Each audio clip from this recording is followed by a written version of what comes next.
Porém, tem um ponto aqui que a gente tem que levar em consideração, que é o seguinte: quando você faz análise individual de diversas companhias, nós já vemos o mercado amassado, ou seja, eu já vejo os papéis bem baratos, muitos papéis baratos.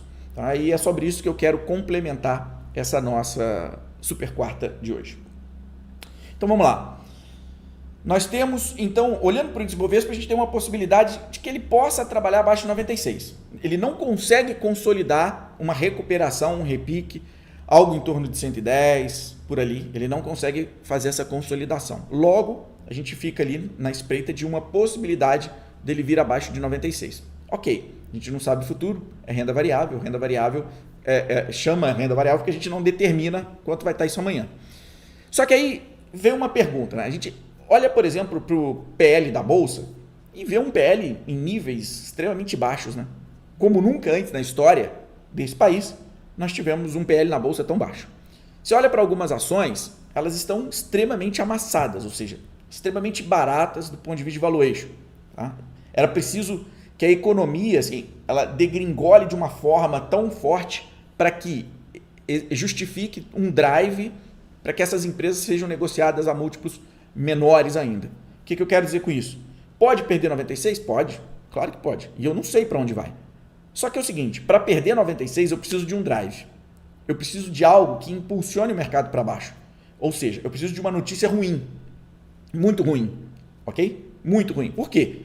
Porque o mercado já sabe o que vai ser feito economicamente. O mercado já sabe que economicamente já foi tentado no passado e o desastre vai acontecer, ou seja, a inflação vai continuar rodando alto, a Selic provavelmente vai continuar rodando em patamares maiores, pode haver algum ajuste para frente aí para baixo, né? Algum ajuste para baixo, mas provavelmente vai rodar em 2 dígitos. A Selic vai, o mercado sabe disso. Sabedor disso, ok, ele consegue trabalhar melhor. Mas para vir abaixo de 96, qual o drive? O que poderia impactar substancialmente? Internamente. Por quê? Externamente, ok, uma guerra, né? Ou um aumento da guerra, né? Uma intensificação da guerra, ok, poderia ser isso. Poderia ser qualquer outra coisa que aconteça lá fora, que intensifique, né, o risco sistêmico mundial, que traga o nosso índice para baixo dos 96. Do ponto de vista interno, olhando para dentro, quanto mais a gente poderia escalar uma piora econômica? Eu acho que a gente já tem todos os dados aí para que a piora aconteça. O problema, talvez, o que o mercado não está esperando, o que poderia pegar de surpresa, seria uma escalada mais forte da inflação, dados inflacionários vindo mais pesado, coisa que o mercado talvez não estivesse esperando, e com isso, não estava esperando, aumenta a escala inflacionária, né? Os dados de inflação aumentam, e aí o mercado, e aí joga as coisas para baixo. Ou alguma notícia, alguma negociação, sei lá, qualquer coisa que pudesse vir do cabaré, que assustasse e falasse assim, poxa, isso não estava nos nossos planos. Então, assim, mas o que a gente tem olhado, assim, tentando buscar um horizonte mais à frente, não tem um drive consistente para que jogue o mercado para baixo. Esse drive eu desconheço, eu não consigo vislumbrar. Já conversei com algumas pessoas, amigos, economistas. Tá? Inclusive, os núcleos de inflação vieram bem interessantes, ou seja, arrefeceram, apesar da expectativa de nova pressão por volta de imposto de combustível, aquela coisa toda. Então pode haver uma nova pressão do núcleo mais à frente. Mas o que a gente tem agora, o que apareceu por agora, não sinaliza uma disparada inflacionária. Então, drive de curto prazo, para me falar assim, olha, vamos perder 96 porque a coisa piorou, aí a gente não tem essa visão. A gente não tem essa ideia. Portanto, por enquanto, eu imagino que a gente fique acima dos 96. Pesando alguns setores, né? Por exemplo, o setor de consumo está altamente perigoso, pesando absurdamente. Setor de incorporação, idem.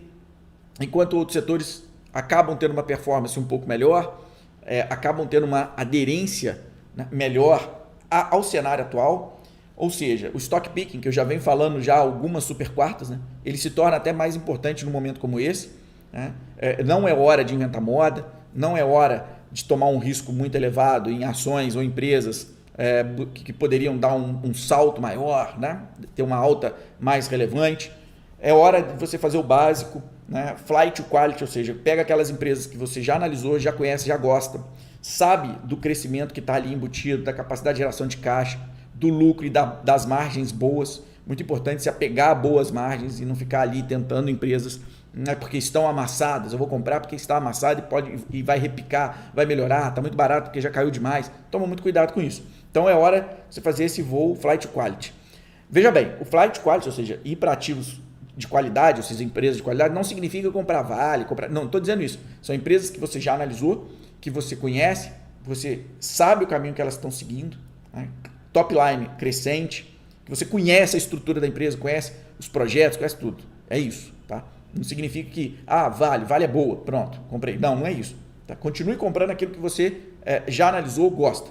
Evita setores aí que ainda estão bem complicados e a gente não sabe onde isso vai parar. Existe uma crise de crédito no mercado? Sim, existe. Dificuldade de emissão? Sim, existe. Não é à toa que agora aparecem vários CDBs de bancos pequenos pagando acima do normal. Nesses cenários, quando isso aparece na ponta lá na corretora, né, você abre sua corretora, tem um monte de CDBzinho lá, de vários bancos, pagando bem acima do CDI, isso significa o quê? Está difícil captação para esses caras.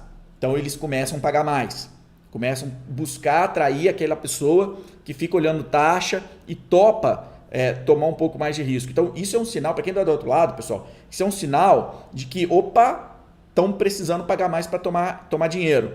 Ou seja, o crédito começou a ficar escasso. Porque quando o dinheiro está sobrando, tá tudo, eles não pagam muito. Por exemplo, eu me lembro, vou contar um caso para vocês, cara. Eu me lembro, quando a gente lançou, quando eu estava começando esse mercado de LCI, LCA, a gente lançou uma na corretora e eu me lembro que a gente fazia uma conta para ficar levemente melhor do que um CDB que pague 100% CDI. Por quê? Porque a gente estava abrindo o mercado, 2011, 2012, por ali.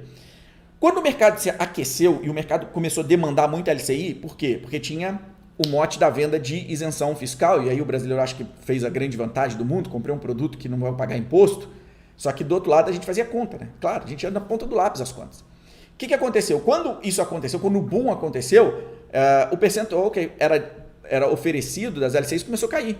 Por quê? Porque o pessoal falou, o mercado está aquecido, está todo mundo tomando, então eu vou diminuir a taxa. E aí, o que a gente lançava, já cheguei a lançar a LCI pagando 100% CDI, que é muito mais do que um CDB. A gente começou a lançar com 95, né? Hoje, você vai pegar uma LCI, 93, é por aí. Se de repente você vê, né, alguém captando uma LCI a 100% CDI, você vai dizer, por que esse cara está captando? O mercado pode estar secando. Então ele vai ter que ser mais bruto na captação. Mesma coisa com CDBs. Então entende isso. O mercado secou, vou ser mais bruto na captação. E aí isso é um sinal de que possivelmente o mercado está secando. Agora imagina o título privado. Né? Imagina o mercado de crédito. Os bancos estão sendo muito... Olha, você olha o resultado de banco, os caras tomaram uma pancada em 2 trimestres seguidos, principalmente o Bradesco. Esses caras vão continuar dando crédito assim? Não. Então o crédito seca. Secando o crédito, aumenta o risco. Aí eles vão para emissões privadas, pagando muito mais e tal, por aí vai. Isso é um sinal de que pode ser que lá na frente, né, esse mercado de crédito acabe ainda pesando, né, e isso é um sinal bem tenso do que poderia vir mais à frente. Né? Sinal importante e tenso do que poderia vir mais à frente. São sinais, né, que você tem que observar no mercado a despeito de o risco, medido aí por um DI está caindo, a despeito do dólar está caindo, mas a ponta final é mais difícil, a ponta final que eu digo, né? O mercado no dia a dia, né? A economia na ponta final é um pouco mais difícil da gente mensurar. Só que é óbvio que tem gente que consegue, porque tem mais ferramenta, tem mais equipe. Tá? Mas como é que você mensura isso? Basta você abrir, sei lá, a tua corretora e ver como é que estava o CDBs pagando há um mês atrás, como é que está pagando hoje. Está aumentando a taxa aqui, olha que maravilha. Você comemora, mas do outro lado você fala assim, caramba, deve estar secando o mercado. Por quê? Porque começou uma briga para pagar muito mais para tomar dinheiro. Tá? Mesma coisa uma debênture, mesma coisa LCI, LCA. Isso te dá um termômetro. Olhar a prateleira te dá um termômetro. É como ir no supermercado. Você vai no supermercado, comprar um sabão em pó. De repente ele está 10% maior. Fala, caramba, a inflação pegou, hein? Sabão em pó 10% a mais. É isso. Né? Automaticamente você fala, caramba, eu abasteci a 4,80, já estou abastecendo a 5,50. Caramba, a gasolina subiu. Isso é rápido. Mas quando você abre ali o seu home broker e vai na renda fixa, você percebe claramente quando que a taxa começou a subir. Ou seja, o mercado secou. Pode ser isso que também o mercado acaba precificando, que lá na frente você vai refletir no mercado. Né? Você não consegue tomar crédito, a empresa diminui a dificuldade de crédito, você acaba tendo uma inflexão no mercado de trabalho, né? Um enxugamento, PIB menor e tal. As empresas de capital aberto, elas têm enormes vantagens, né? Então, por exemplo, ela pode fazer follow-on, ela pode fazer uma série de coisas que é uma vantagem absurda para as empresas de capital aberto, que as tornam diferentes das empresas menores de capital fechado, que tem maior dificuldade de acesso a crédito, né? A empresa de capital aberto pode até bater num bancão, mas ela não vai bater num bancão. Tem outras linhas de crédito para ela aí, né? O próprio mercado, ela tenta uma, duas, emissão de debênture e por aí vai, né? Do que realmente bater. Óbvio que elas batem, óbvio, tá? Que elas batem. Então, se seca para um, acaba impactando de certa forma para elas também. Apesar de ter mais garantias, ser muito mais seguro para um bancão dar crédito para essas companhias do que para outras. Mas é um sinal que talvez possa estar segurando o mercado ou que talvez possa vir um impacto mais à frente dentro do mercado.